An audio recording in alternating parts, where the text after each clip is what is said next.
ನಿಮ್ಮೆಲ್ಲರ ಸಹಕಾರದಿಂದ ನಾವು ಒಳ್ಳೆ ಕಾರ್ಯಕ್ರಮ ಮಾಡಿ ಒಳ್ಳೆ ಸಾಧನೆ ಮಾಡಿ ಇಲಾಖೆಗೆ ಒಳ್ಳೆ ಹೆಸರನ್ನ ತಾವೆಲ್ಲರೂ ತಂದು ಕೊಟ್ಟಿದ್ದೀರಾ. ನಿಮ್ಮೆಲ್ಲರ ಪ್ರಯತ್ನದಿಂದ ಒಂದು ಇಲಾಖೆಗೆ ಒಂದು ಸಾರ್ವಜನಿಕರಲ್ಲೂ ಕೂಡ ಜನಮನ್ನಣೆ ಸಿಕ್ಕಿದೆ.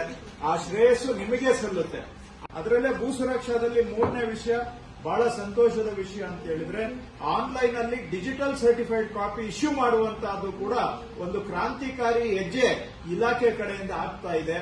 ಇದನ್ನ ಕೆಲವು ಜಿಲ್ಲಾಧಿಕಾರಿಗಳು ಕೆಲವು ತಹಶೀಲ್ದಾರ್ಸು ಬಹಳ ಆಸಕ್ತಿ ತಗೊಂಡು ಮಾಡಿದ್ದಾರೆ. ಅವ್ರಿಗೆಲ್ಲರಿಗೂ ನಾನು ಅಭಿನಂದನೆ ಹೇಳ್ತೇನೆ, ಧನ್ಯವಾದ ಹೇಳ್ತೇನೆ. ಬಿಕಾಸ್ ಹಳ್ಳಿಯಲ್ಲೂ ಕೂಡ ಒಂದು ಸರ್ಟಿಫೈಡ್ ಡಿಜಿಟಲ್ ಕಾಪಿಯನ್ನ ಆನ್ಲೈನ್ ಅಲ್ಲಿ ಇಶ್ಯೂ ಮಾಡುವಂತಹದ್ದು ಒಂದು ದೊಡ್ಡ ಹೆಜ್ಜೆನೇ ಸರಿ ಇಲಾಖೆಗೆ. ಆ ಒಂದು ಹೆಜ್ಜೆ ಇಟ್ಟಿರೋದು ಇಲಾಖೆಗೆ ಒಂದು ಏನು ನಮ್ಮ ಮುಕ್ಕುಟದಲ್ಲಿ ಮತ್ತೊಂದು ಸಾಧನೆಯ ಗರಿ ಅಂತ ನಾವು ಹೇಳ್ಬೋದು. ಅದನ್ನ ಮಾಡಿರೋ ಎಲ್ಲರಿಗೂ ಅದನ್ನು ಕೂಡ